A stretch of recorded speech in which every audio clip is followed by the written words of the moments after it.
Hi guys, a very happy Sunday to you all. The sun is going in, unfortunately. It was out earlier, and luckily I captured it for one of the short videos, but still beautiful down here. Lovely autumn day.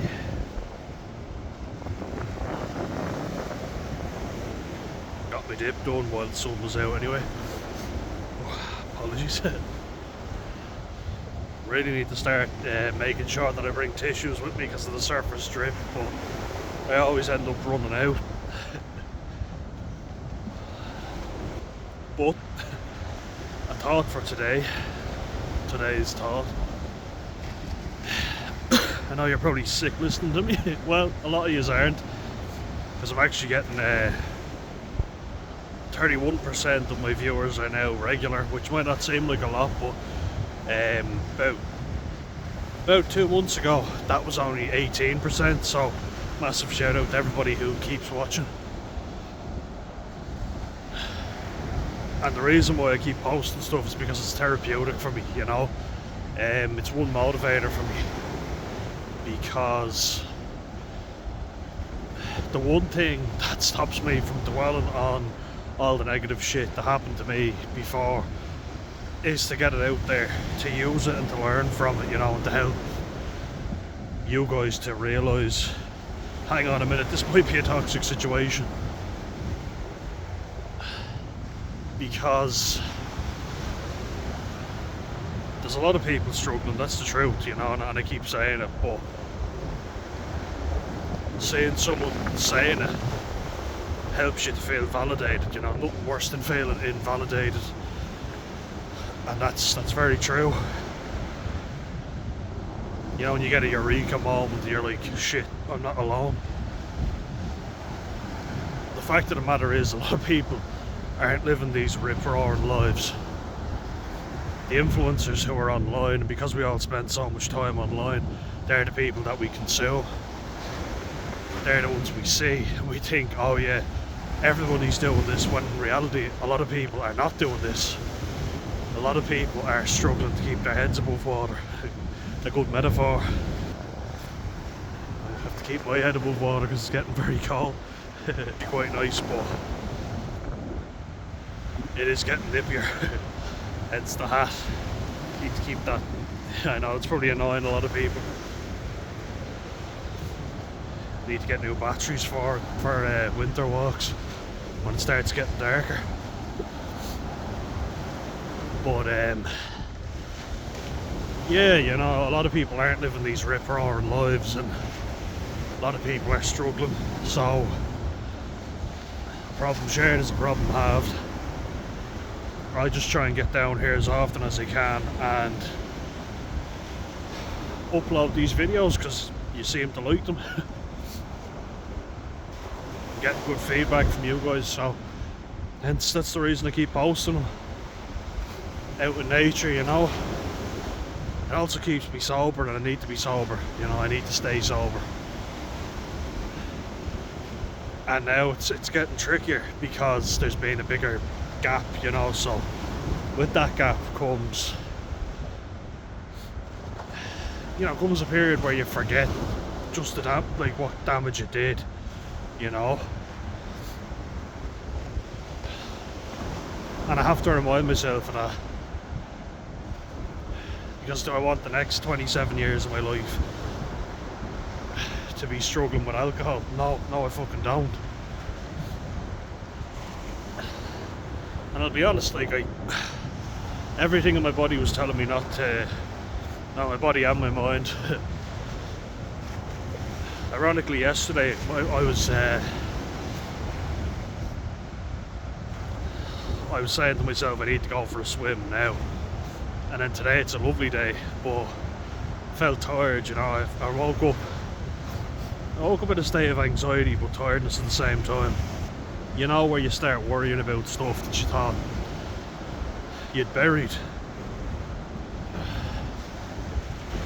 And you think to yourself, oh, it's gone now, thank God. But it keeps coming back, you know.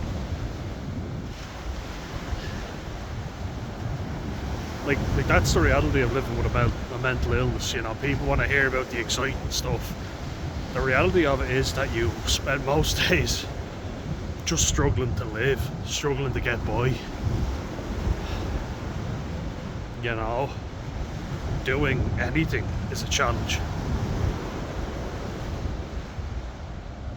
And that's what I want to highlight. That's why I make as many videos as I can when I'm energetic and have the energy to do something. Because I want to show you that it is possible. It's not easy, but I'm hoping that will encourage you to get out and do something. And just appreciate the little things. You know, one thing I've really started doing, particularly this year, has been appreciating the little things. It's not been easy, you know, it really hasn't. You know, and as I made in my previous video, there's been another relationship breaking down. That's happened quite often with me, you know, struggling to get it off the ground to begin with, and then struggling to keep it going. Because I struggle to look after myself, you know, and that's the truth. Somehow I've always managed to, you know, get a shower, get a wash, but even that can become challenging. It's not uncommon though, a lot of people end up that way.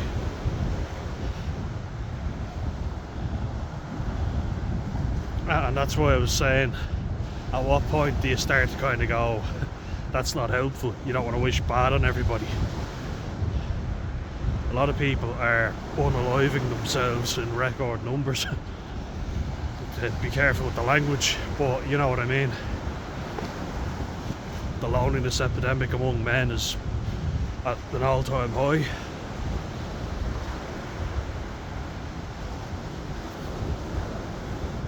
And I don't want you to go, you know, I might be bad, but at least I'm not that guy. That's not the aim of it, you know. I do find myself sometimes doing that. And I'm like, well, hold on, no, that's not the aim. That's not what I want to be doing.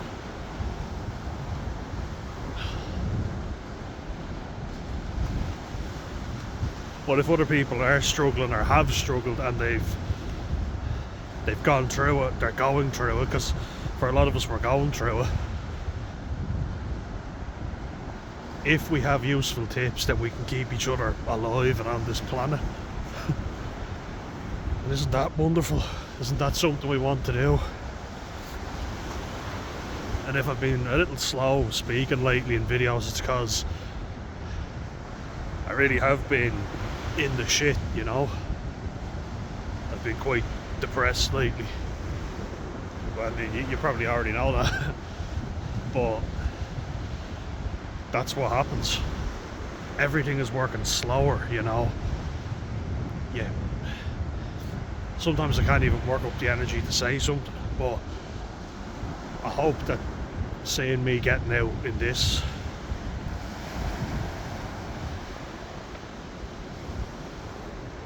will inspire you to take those first steps.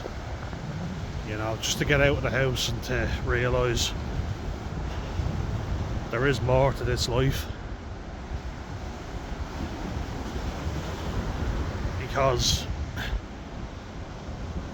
one thing that hit me is that all my grandparents are dead now.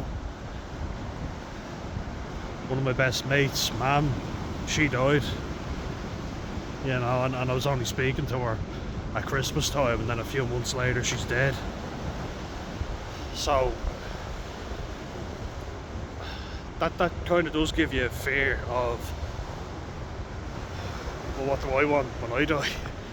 How will I be remembered?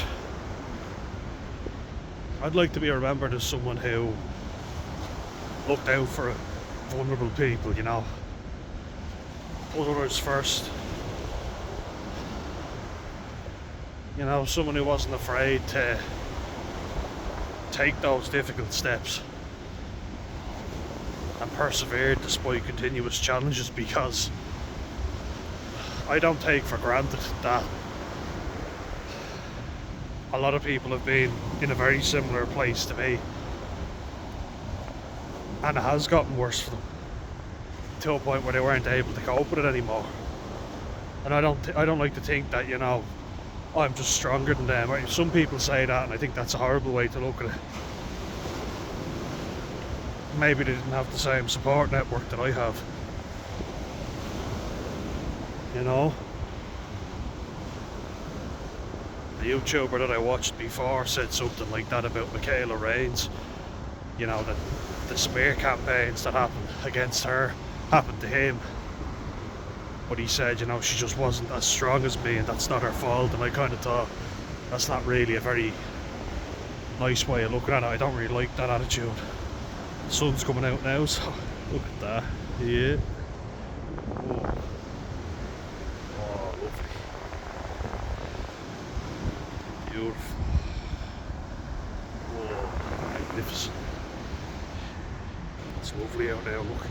The sun is out. I love this section as well. Shining down. I do get that sometimes it's quite grim. Oh, there's something that isn't. Hope you can see the rainbow. Oh, look at that. Beautiful. Let's zoom in. Yeah, oh, look at that. Magnifico.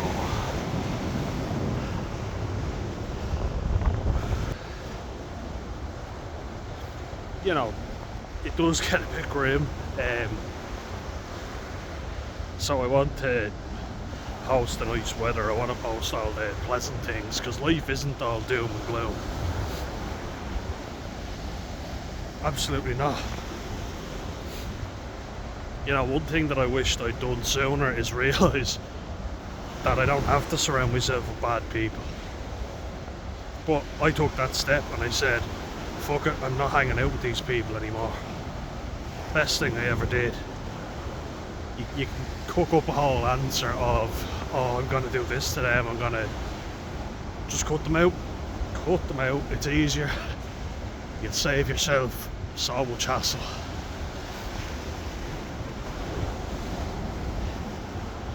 You know? And I'm getting on a lot better with my family now, you know, I'm taking my medication. They actually seem to want to spend time in my company, which is nice.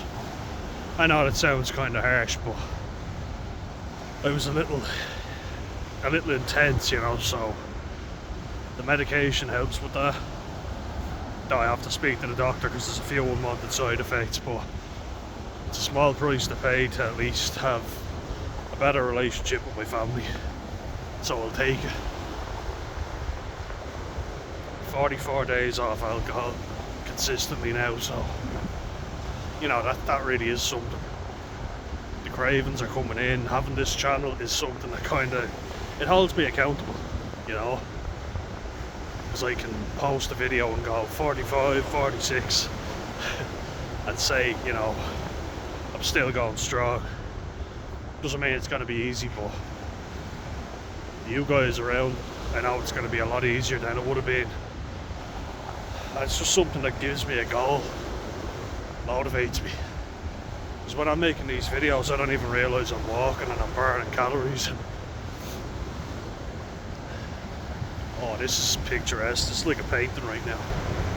Waves. Oh,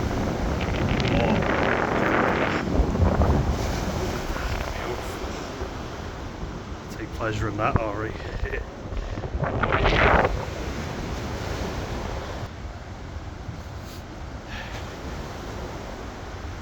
That's just the aim now, is to reach out to as many people as possible, you know. I never thought of this channel as being a sobriety channel, as I've said, but now that I'm making the decision, you know, and staying sober, I think that will be a new aim, and to hopefully reach people. And best of luck to Rick from Sober Start 42, who seems to have finally, he's gone into alcohol withdrawals. He's in his 40s and he seems to be doing a lot better, thankfully, and I'm delighted to hear that. But it isn't going to be easy, but you know, hopefully, fingers crossed, he gets there. You know, I don't wish bad on anybody, you know, I really don't. I've had a lot of my own shit to deal with, and I know there's a lot of good people out there who have been abused because of their good nature, and it hurts me to see that, you know. Like, the kind of guy I am by my very nature is I can't bear to see animals in pain, you know. I get upset, I feel sick seeing that. I was only watching Enzo, the golden retriever from the other one that's voiced by Kevin Costner, and when he gets hit by the car and he's dying in his older years, I'm like, oh my god, no, I can't bear it, you know, I can't deal with it, it's just too upsetting. Now I look at poor Alf and I think to myself, I want him to live forever, you know. I love him so much, I don't want anything bad to happen to him. And also, weirdly enough, it helps me empathise, well, not empathise, because I can't, because I'm not a parent, but sympathise with parents and kind of go, I would be a basket case if I was a parent. I wouldn't let them leave the house, because I'd be so anxious what had happened to them, you know. Among other things, you can't fight everyone's battles for them. That's been a tough lesson. You want to fix everything, you want to mend everything, but you can't, you know. I'm an idealist. I think a lot of autistic people are, because you see the way the world should be, what people pretend to be, and you realise a lot of people are fake. And it's upsetting, you know, it really is. I'm aiming to be authentic, show you a bit of vulnerability and go, look, things are not always sunshine and rainbows. They are today, but not always. But it also doesn't always have to be a miserable conversation. Not always. You know, everybody seems to make you think that you have to achieve all these things now, or you're going to die lonely and everyone will forget about you. And that's not the case. I say live each day well. Live each day as well as you possibly can. You know, when you hear people who are dying and they're saying what they regret in life the most, and you're kind of going, fuck, I better start living now.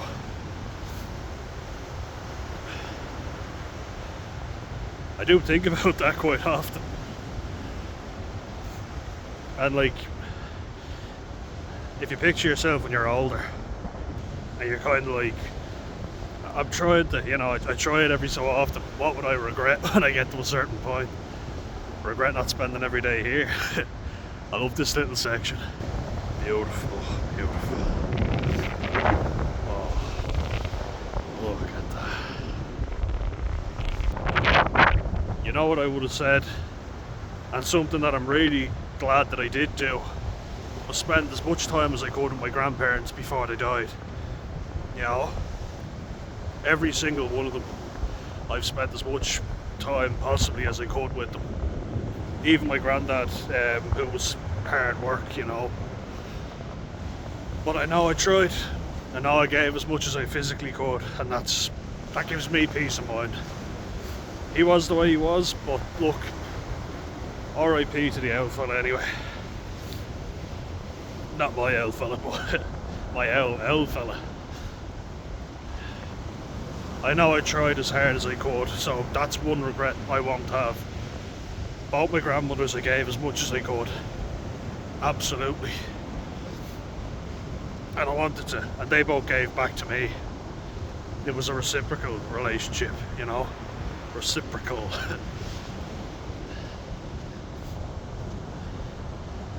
So like, what else?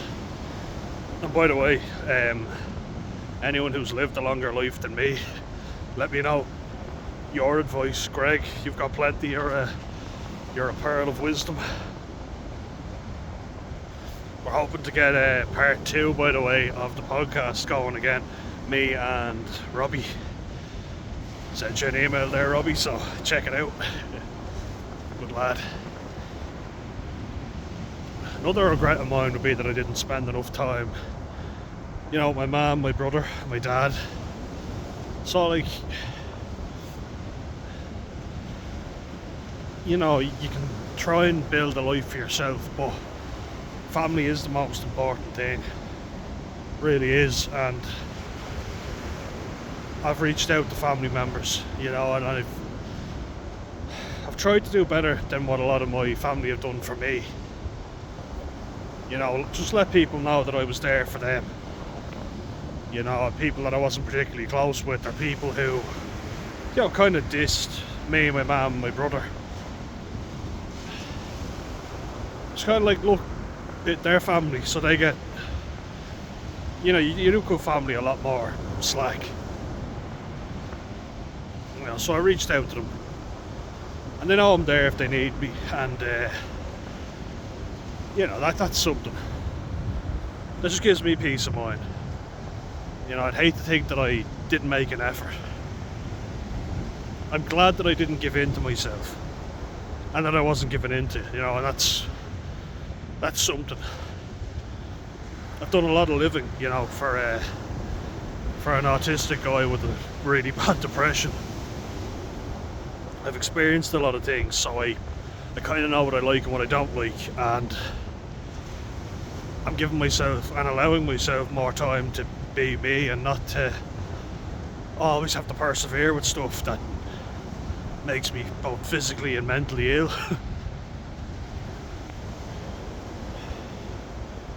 Cutting people out, you know, having given as much as I could to relationships and knowing I did my best, but that kind of goes hand in hand with family. But I think when you start doing, you have to start doing it with family first, and then you'll realise I can cut friends out as well. You know, it's like a domino effect. That has meant spending a lot of time alone, which isn't a good thing either, but you know, it's a fine balance. That's why I think people are always acting like they've got the answers to everything. Don't self-isolate, spend time with friends, but then cut people out of your life. Very confusing, isn't it? So I'd simplify that to, you try to be the best friend that you can be, and if people are not respecting that, if people turn on you when somebody else comes into the group, and that's one thing I would say definitely to check out, whether you're neurodivergent or not. Always look out and see if someone's behaviour drastically changes when somebody else joins the group.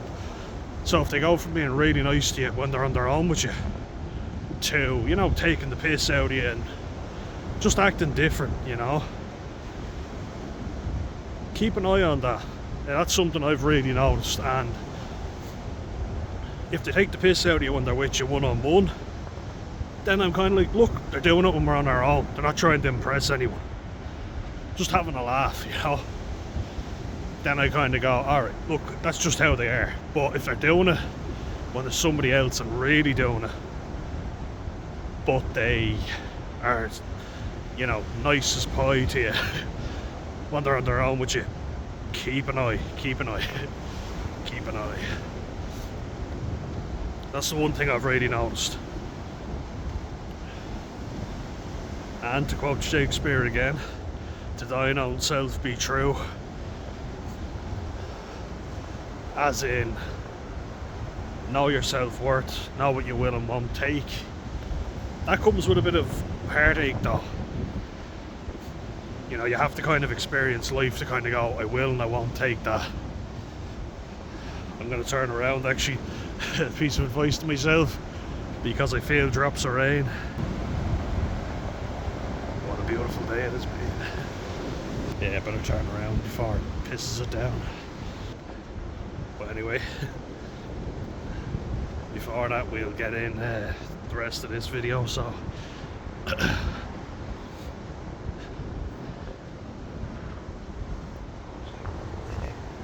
here's a piece of advice as well. And I always was afraid of being selfish, you know, because as I keep talking about, when you're autistic, you tend to live a lot in your own head, and it can be quite a selfish place to be. Depression can make you selfish as well, so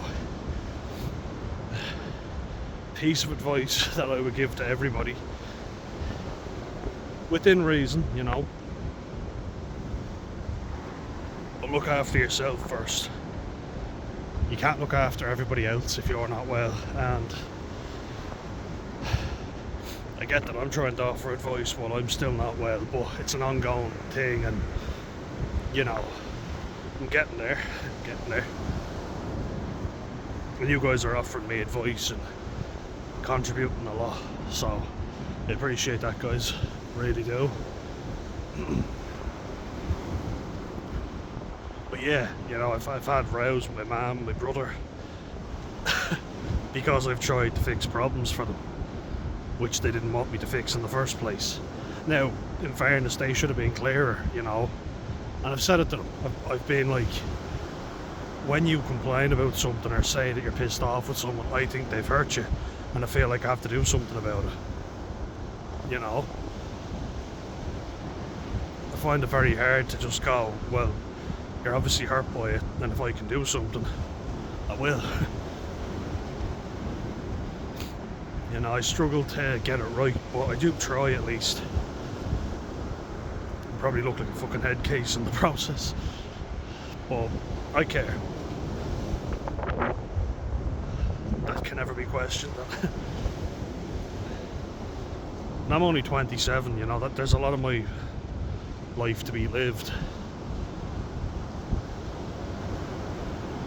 I do find a lot of people act like, you know, warriors for justice, when in reality they're cowards. When the odds are in their favour, they'll do something, but the advice is very hurtful, because then you feel like you haven't done enough. And families are not perfect. Friendships are not perfect. And if you're not right, how can you look after anybody else? I do feel like the onus has to be on everybody to look after themselves, but you know, be a good friend, but don't be a good friend to someone who's not a good friend to you. You know, how much of it is them expecting you to look after them, but only showing up for you when it's convenient for them? Happened to me a lot. Or friends, just, you know, I'd invite them out before anybody else for special occasions, and they'd say, I'll see what I'm doing. Somebody else invited them out, they went off with them. That's not valuing me as a friend, so don't expect me to be your busy mate. You've just dissed me, you know. You've shown that even though I invite you out first and we've known each other longer, that friend that invited you out afterwards is more important to you than me, clearly. And until you get a sense of self-worth, you will tolerate that. Because, you know, I did, and I know people who have. We just went out drinking together. You know, one friend is telling me he's sick when I invite him out, but then another friend invites him out and it's, oh, are you coming out? And I'm like, thought you said you were sick. Ah, yeah, but I'm better now. Ah, that was miraculous, wasn't it?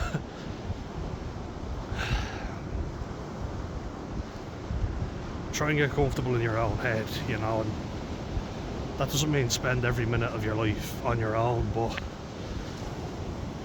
you know, you've heard this saying, Robin Williams talks about it brilliantly. You can be surrounded by people and be the most loneliest you've ever been. You know, paraphrasing, but it's basically getting that if you don't connect with people, it doesn't matter how many people are around you, you can feel extremely alone and isolated.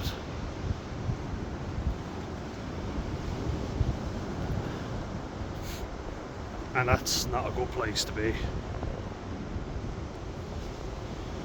And I think obviously more men are feeling that way than ever.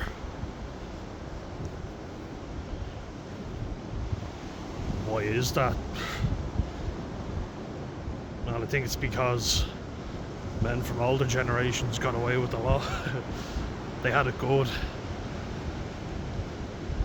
now modern men are expected to do more and to be more empathetic, but they're also shunned for being weak, you know, being vulnerable, not being providers, not making a good enough wage, not giving enough.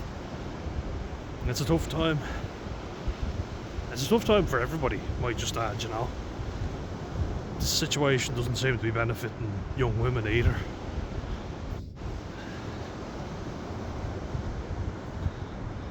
But in terms of incarceration and mental illness and unaliving themselves, men seem to be scoring way higher on those stats.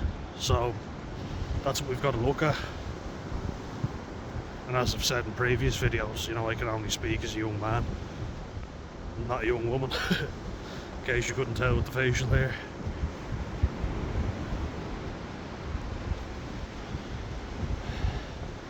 I was only looking at this before. So back in February 2012, and I'll post a